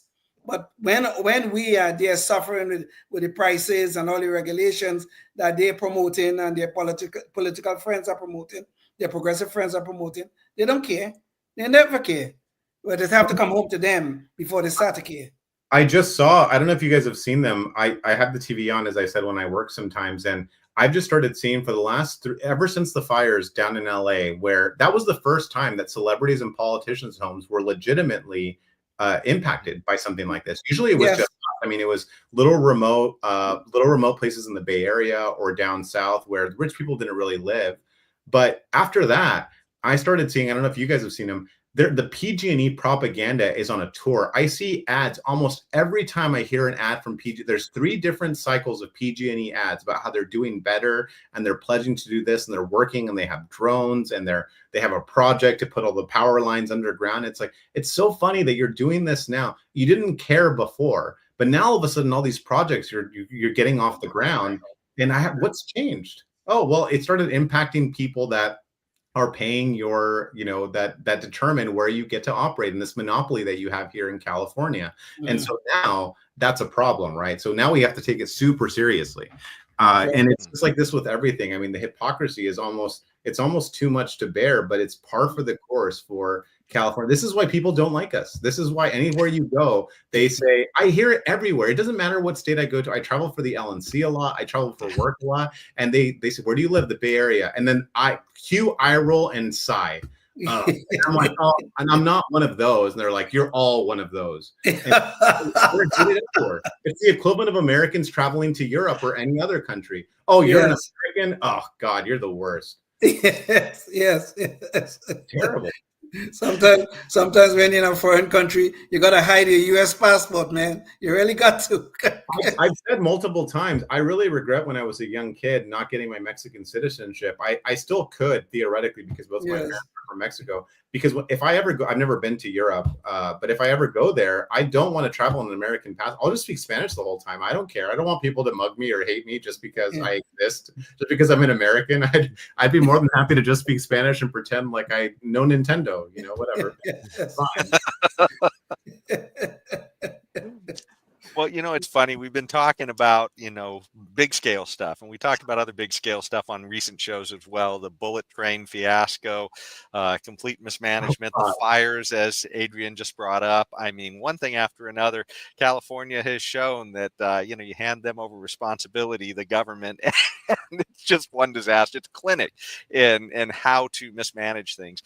Well, this also hits everybody at the kind of local level and small scale too. And the next story we have is one about new parking fines that are hitting people. And so we have this new law that recently came into play, where it's called a daylight law. And the idea behind it is not a terrible idea. There is a safety component to it that might make sense, but the way they went about it is just absolute mismanagement, again, from top to bottom. And so I'm going to play a video here so you all can see a little bit of background about what we're talking about, because it's jaw-dropping, as you'll see. It's the new state law impacting most intersections across the city. In this neighborhood, everyone's been hit up. Every inch of parking matters, but now you have to make sure you have 240 of them, or 20 feet, in between your car and any crosswalk. That includes marked or unmarked, as long as you're on the approaching side, and it doesn't matter if there's a painted red curb and you're behind it. I walk every day, like I am coming back from the market right now, and I see tickets on a lot of cars. It didn't take long for us to see the same thing. We saw half a dozen tickets within an hour-long span alone. We also saw the parking enforcement officer giving them out. The supervisor for that unit at the San Diego Police Department told us they've given out at least 4,200 tickets for daylighting since March 1st. So the point of the law isn't terrible. It's designed to give drivers more visibility to see pedestrians before they step out into the street. So there's actually good reason for it. But that said, the state, as usual, finds a way to screw it up. And maybe this time it's intentional, because in order to find out if you're in compliance, it's practically impossible.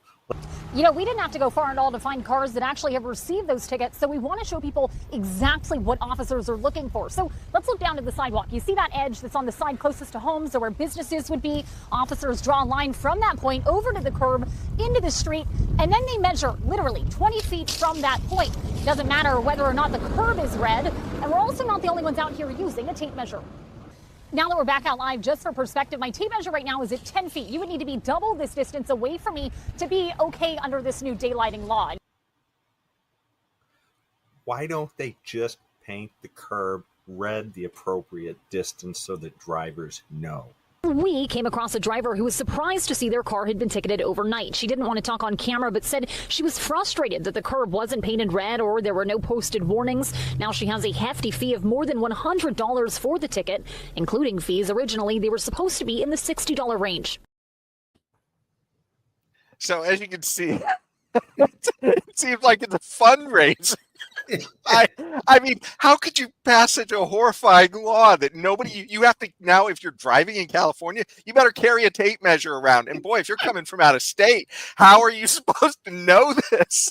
I mean, it's honestly perfect. I mean, you hit the nail. I mean, I have an answer to your question, but we already know the answer. The reason that they haven't painted the curbs red is twofold, right?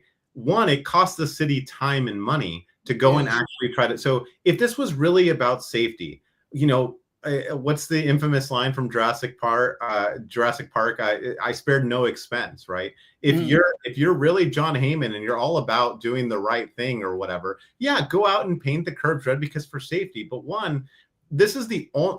I could be wrong about this. I'm not 100% sure on this. I knew this was true about 10 years ago, but almost in every other country, the onus, the car has the right of way, not the pedestrian, because the car is bigger and weighs however many tons. And so you should not be stupid, and you should be on the lookout for these cars before they hit you, right? So the onus is always on the pedestrian, except for here. And here, the only reason that they're doing this is the curb, it's because it costs money. And the reason to do this, because it's absurd, right? Outside of doing the tape measure thing, there's really no way to know. You kind of have to guesstimate, but then you're also going to be that ass that maybe overestimates to be, and then you've taken up all this parking and you've maybe locked someone in or done something, whatever, but also it's to create an additional source of revenue.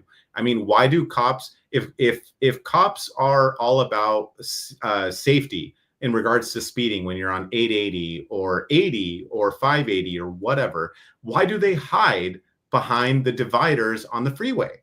Why hide? And why do you get pulled over for going 7 miles over the speed limit or 8? You're not posing a risk if you're going with traffic, but it's because you have to meet a quota and you have to generate revenue for the state, and you have to somehow, justify your existence as a police officer or whatever. And it's the same thing here. And again, who does this target? Who are the people parking on the streets? They're your average people who maybe don't have a garage, or they have so much stuff because they can't afford a storage unit, so they can't park in their driveway, or they can't park, or their driveway is too narrow because at least in some places down south and in the Bay Area, you only have you only have space for one car, right, in the driveway. You don't have any space in the garage without maybe dinging your car, doing whatever. I mean, that woman that didn't want to be interviewed, she didn't look like she was a tech CEO, right? She looked like someone that works an average job that is really annoyed. She has to park on the street. It's not like she was driving a luxury BMW. So, I mean, who is this really targeting? Again, this is minorities. Minorities and poor people. And I like how in California and across the country, we have gone to great lengths. This was here in San Francisco. I think this just happened last week, where they passed they're trying to pass an equity bill for kids in school, where there's a grading curve now. If you get an 80%, that's an A.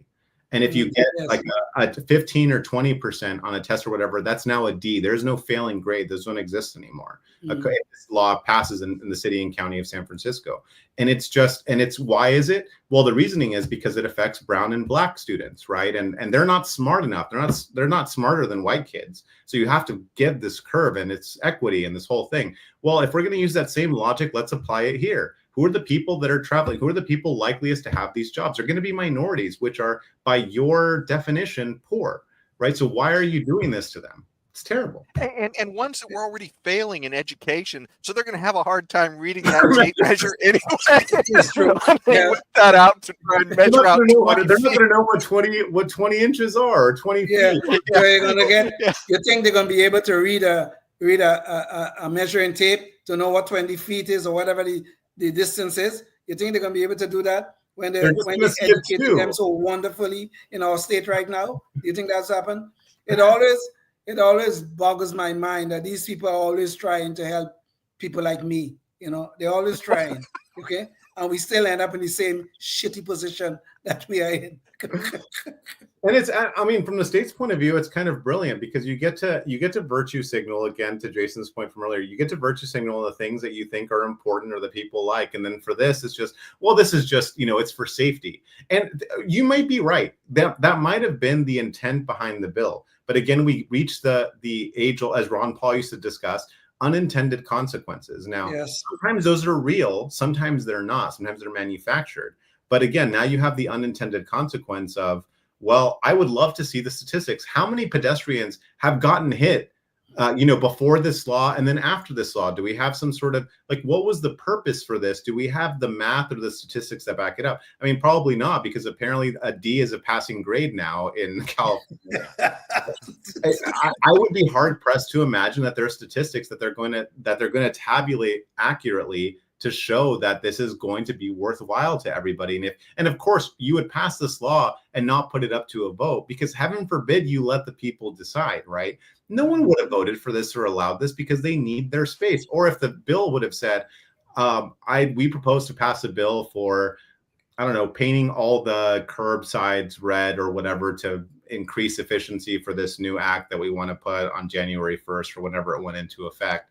But that's not the case, because it's not what they're trying to do. And then obviously that would be, let's assume it's going to cost like $2.5 billion to paint all the curbs red as they're supposed to be in the entire, just for San Diego, right? What it would cost. And of course, they're not going to, no one would vote for that. I mean, bond measures are losing, they're losing steam all across the board. We've defeated bond measures here in Contra Costa County, ironically. This is a Bay Area, and people aren't having anymore. They're kind of starting to see a correlation between, so if I give Jason more money, it doesn't make him smarter.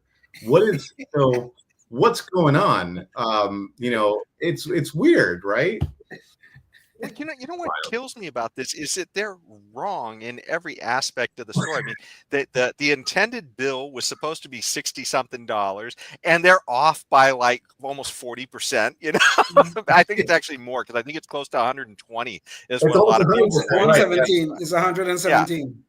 Yeah. So, I mean, they're way off, you know, already on their calculations. So, I mean, whoever was trying to figure this stuff out was like wrong to boot, but just from the beginning. But then to top it off, I mean, it's like you're talking about that one woman paying that fine. It would cost less than the one fine that she paid. And they already hit like over 4,000 people in the first 2 months in San Diego alone. Yeah, yes. And it would cost them far less just to paint that curb red than what she's going to have to pay for that one ticket. Well, no, you know? But here's the messed up part. You're wrong. And I'll tell you why you're wrong, because they outsource this. No, so I used to be a funeral director. An NGO from USAID is doing the painting. I used to be a funeral director in San Francisco. And so we had, I worked in the Mission District.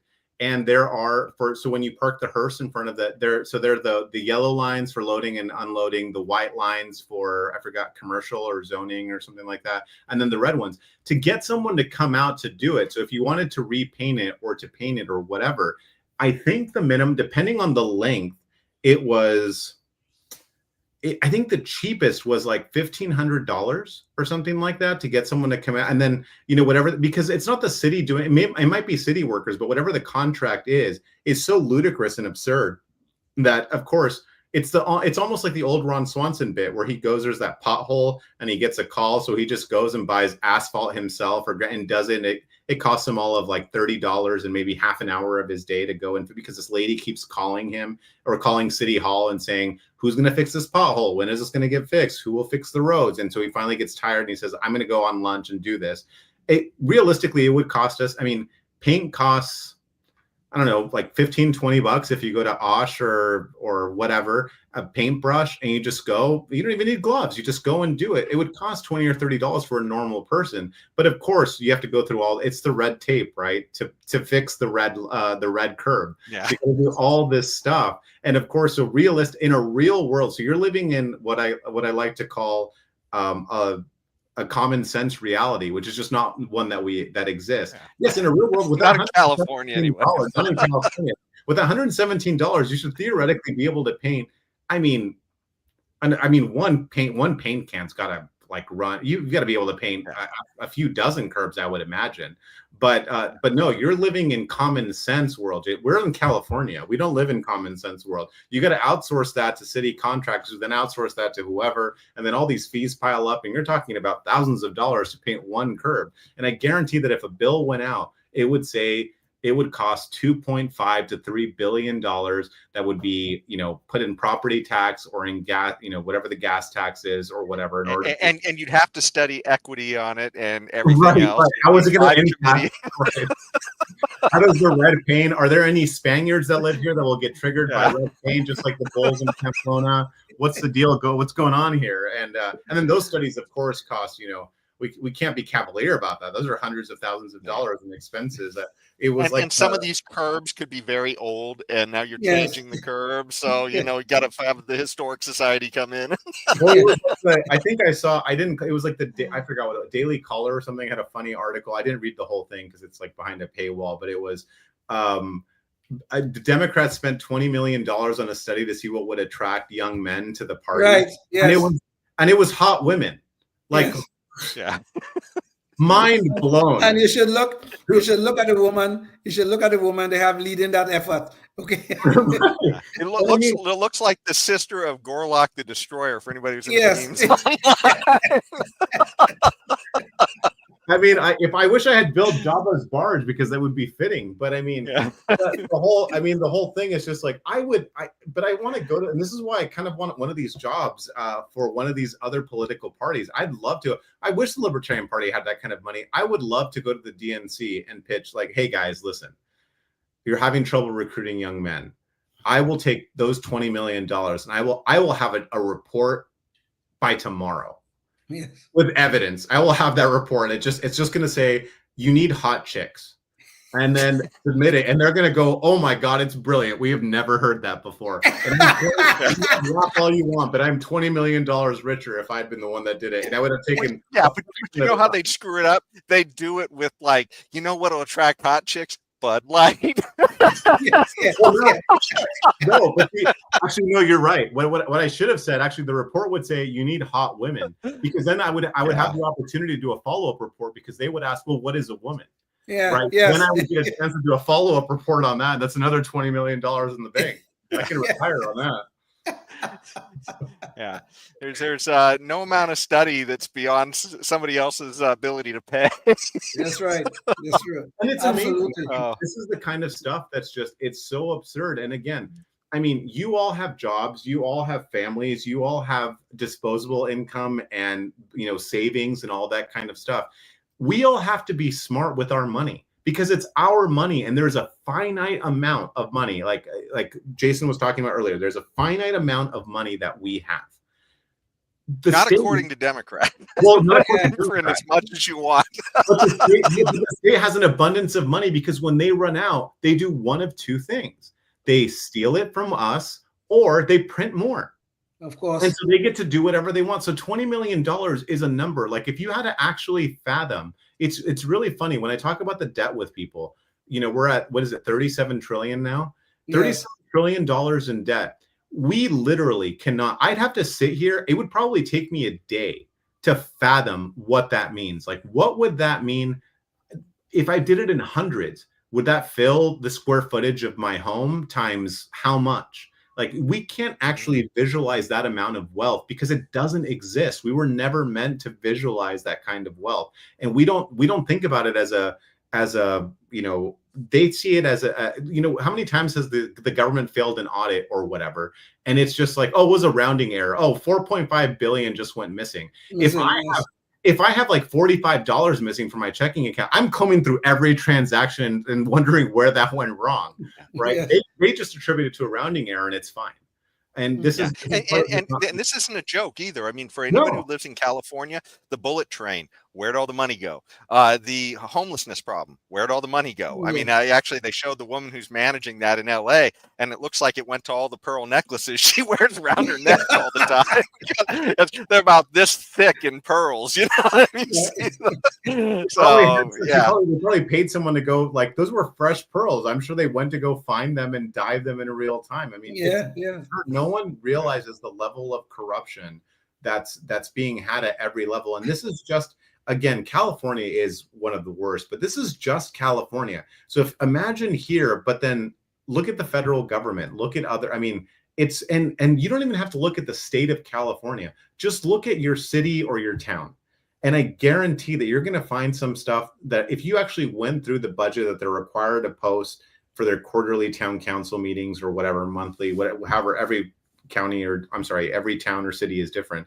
You're going to find anomalies in there, and you're going to do the math and wonder, how do you spend however many billions of dollars or millions of dollars on something so stupid that I could just do right now if I had to for a fraction of the cost? But that's not the name of the game. It's literally it's the contractor model, and not to offend any contractors out there, but it's a contractor model of, I'm going to build a house. You gave me, you know, Leon gave me $100,000 to build this house, and I'm going to spend $10,000 using the worst materials possible. I just have to make it stand long enough to sell, and I get to keep the $90,000.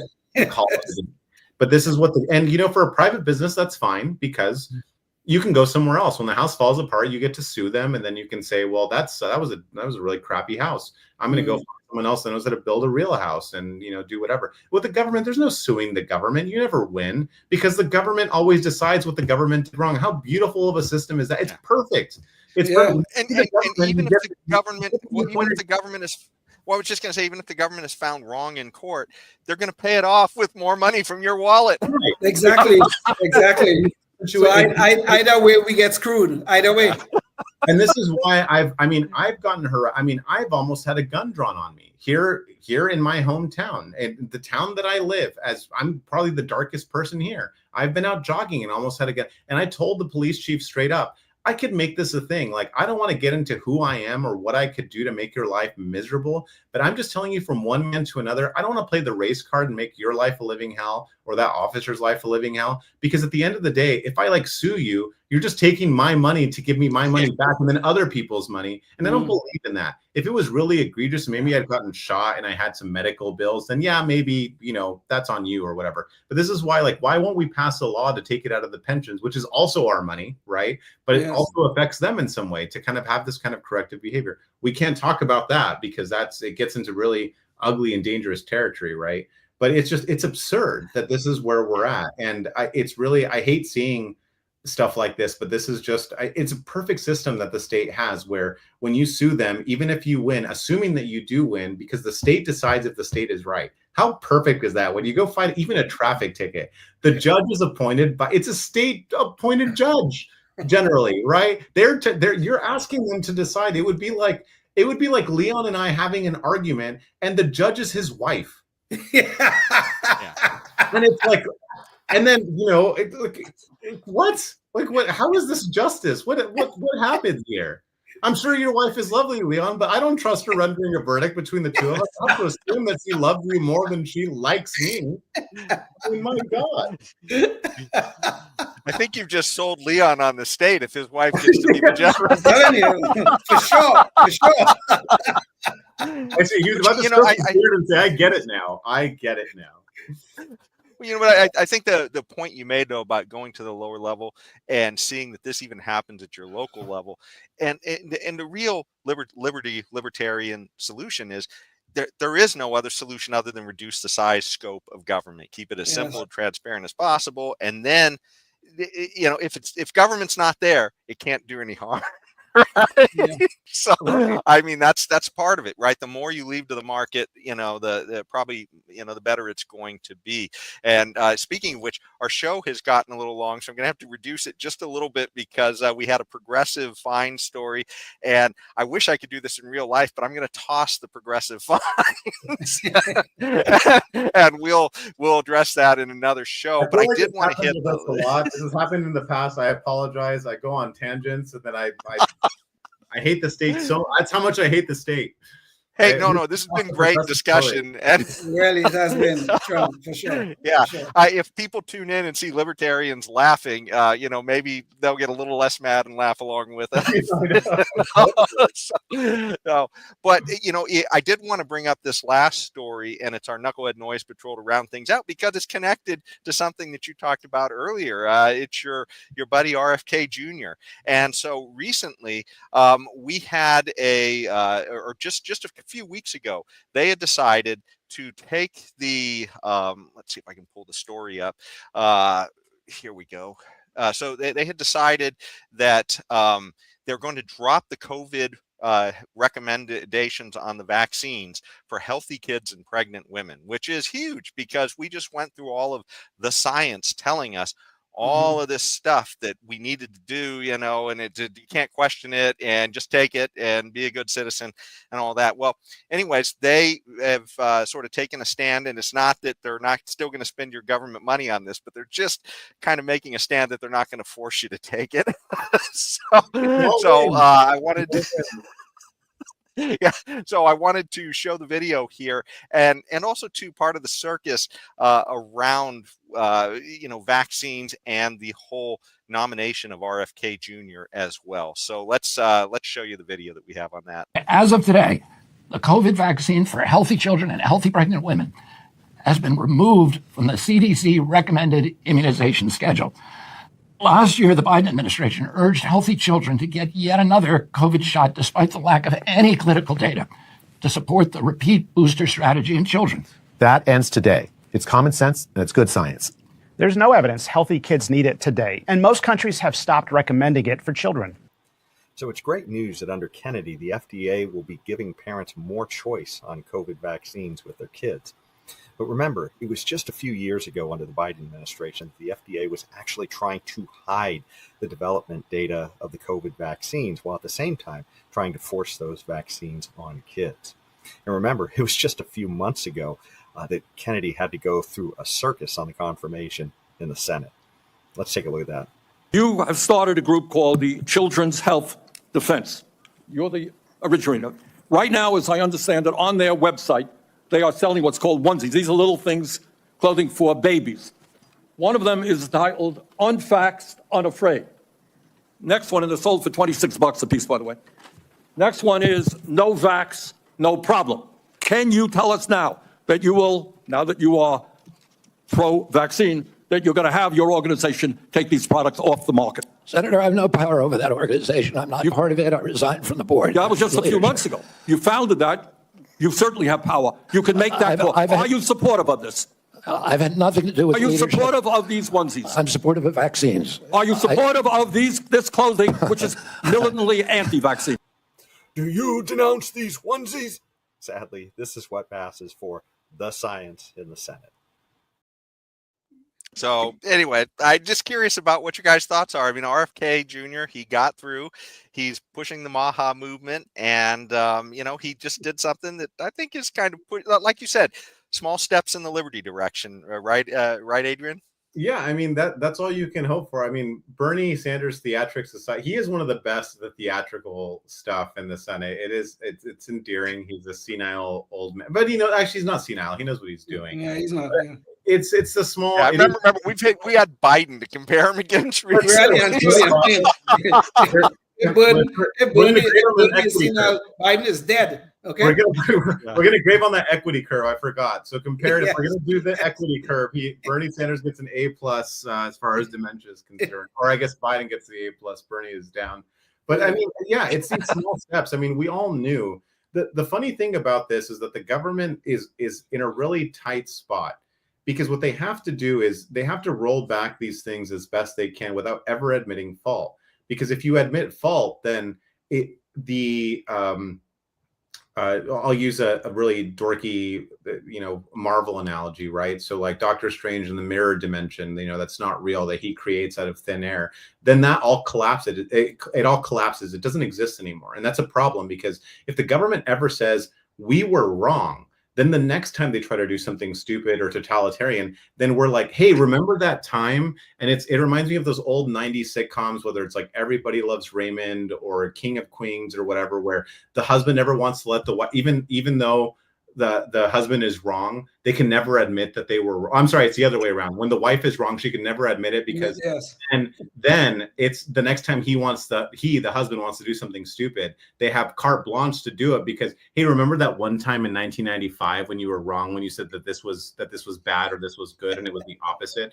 And that's kind of how the government operates here. They have to roll things back without anyone really noticing. And so unfortunately, it's one of these things where it sucks, because it is a win and we have to take it as one, but it's not really a win, because they're never going to admit, unless we get an admission of we messed up because the science never supported this, which it didn't, which is virtually what they're saying without actually saying it, means that the next time they do something like this, we don't have anything to specifically point to that says we did this wrong. Therefore, this next thing should be questioned. And this is kind of like it's really the catch-22 for us. So we are happy. It's kind of that bittersweet thing where we're happy that we're advancing liberty in the small way, but also it's one of those few times where it's like, but it's not enough. I would rather just add that other sentence, we were wrong.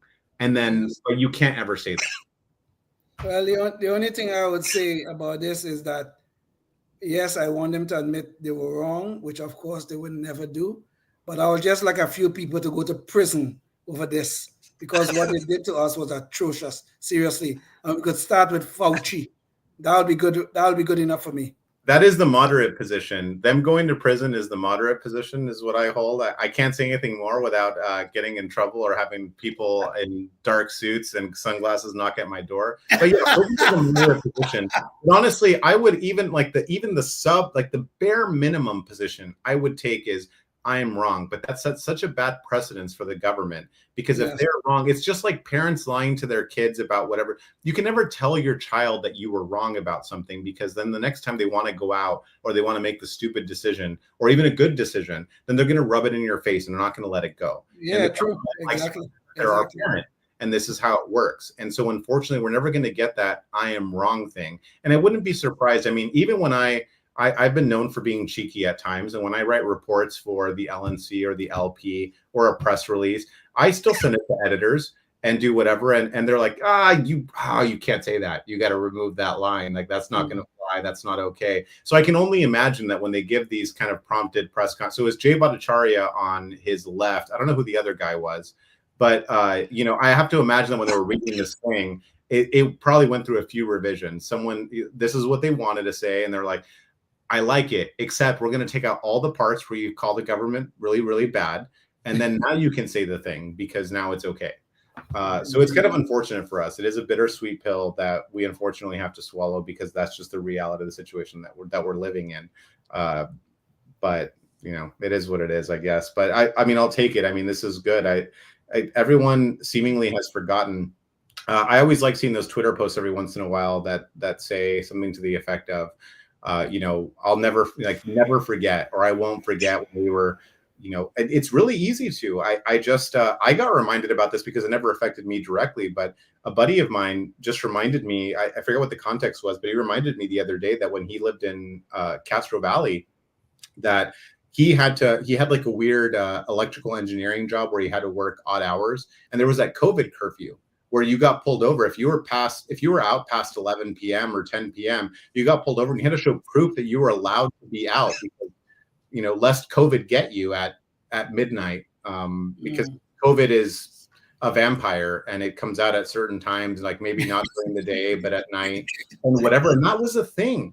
People were pulled over for driving home from work, and they had to have special exemptions to do that. There was the vaccine card, which some people faked. I might have faked it. I might have, I'm not saying I did, might have. I don't know if it's a felony or not, but so that's why I'm not saying I did. I could have, theoretically, in a world where that might have been a thing, where people had to do that to keep their jobs or to be able to get a job. I remember my first job after COVID. Well, not even after COVID, I guess it was, and we were all remote. And HR sent me a document. I was an independent contractor, and I was and they sent me a document saying, like, have you been vaccinated? And I just said, like, no. Why would? Well, you need to be in order to work. I'm like, I work from home in an office, that I created for myself, like me. Like, I'm never going to Ontario. Why does this matter? Well, it's a company policy. It's a company policy that I have to inject myself with something while I'm sitting here at home alone. Like, how does this affect you? Can you explain? And they had, of course, no answer. And they just kept saying it's company policy. And I'm like, well, I'm good then. And they're like, well, I guess you make a good point, without saying that, of course. And then they're like, well, it's okay. Just don't leave your office. And I'm like, well, I have to go to the bathroom. I also have to go get, you're not going to tell me what to do in my home. Like, are you insane? And it is what it is. And it's little wonder then that some of these people who didn't question, like you, were sitting there driving around with masks in their cars by themselves. Exactly. I still see that. I saw that the other day because I'm in the Bay Area, and it always makes me sad for these people, because I wonder, what is your life like? What is your life like? And you are still. It is 2025, and you are driving around alone in your car with a mask, and the mask, but get this is always the funniest part. The mask is like under your chin. And what is happening? Like, what is it? My favorite is still going to, I forgot where I must have been at the store. Yeah, there was like an older couple, probably late 70s, I want to say. And they were walking around with masks, but to talk to each other, they would still pull them down and like lean into each other. And I'm just like, I don't like, okay, all right, whatever. Well, it was like the magic of the French Laundry and all the other restaurants where, people would go in, you'd wear a mask to go in, then you'd take the mask off because magically the table was surrounded by a force field. Force field that kept COVID out, I'll honestly never forget. This was post-COVID. I forgot how many months ago. I was in Anaheim, and I went to. Anytime I'm down south, I'm very rarely down in Southern California, but I always go to Roscoe's Chicken and Waffles. It's one of my one thing that I like to do when I'm down there because I hate Southern California. But I went to the one in Anaheim, and I wasn't wearing a mask. And the guy is like, "You need to wear a mask." And I'm like, I'm not doing that. I'm not. Well, we can't see you. And I was like, and everyone that I was with were like begging me. They're like, "Dude, can you just like for like," I was like, "How long do I have to wear?" They're like, "Until you get seated." And I was like, "All right, I'm going to wait outside and then call us when our table is ready. And then we'll see." And they're all begging me. I'm like with 5 other people. They're like, "Please, can you just like, we really want this. We've been waiting for so long." And I was like, "All right, whatever." So I caved. I kid you not. This was something out of a Seinfeld episode. I kid you not. As I was about to just like grab it out of my pocket, he starts walking us toward the table. You walk in and it was right there to the right. It was less than 15 feet from the door that they were having people wear a mask. I never put it on. I was about to get it. I didn't even get a chance to put it out of my pocket. Right. And that's how absurd it was. And what's really, really funny is, so this was, I don't know if this is a standard thing at all Roscoe's now, but you had to go to the counter to go pay. So they bring you the check and then they don't come and take the payment from you. You had to go to the counter. So I was paying the tab. And so I go and they're like, "You're not wearing a mask." I was like, "Oh, so you're not going to take my payment because I'm not wearing a mask?" Just to be clear, so I can leave. And they're like, "Well," "we'll pay really quickly." I was like, "Okay, so it's not about safety. You still want your money." And I sat there and I gave them a 30-second lecture while they were like ringing me up and doing whatever. And I was like, "All right, I just want to be clear about this." But that was the level of absurdity and I know that we're never going to be able to really pinpoint. I mean, the only way this will really live on is by these stories of people like us that had to live through that when we pass this down to our kids, grandkids, whatever, because history books will never talk about the absurdity. They'll call Fauci a hero, even though he's a guy that should be probably drawn and quartered if we're to be real about it, but I'll settle for prison.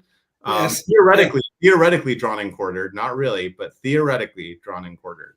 But the absurdity is so crazy that people, it's not just the COVID, right? I mean, we see it every day, even in the story that we did earlier, that the news person literally breaks out a tape measure and she's sitting there measuring this thing off. She gets to 10 feet and says, "Well, you're going to have to double this." If you want that. I mean, and it's not even like her jaw is not dropping. The fact that she's not saying, "What the hell are we doing?" I mean, this is what a normal, level-headed person you would think would do.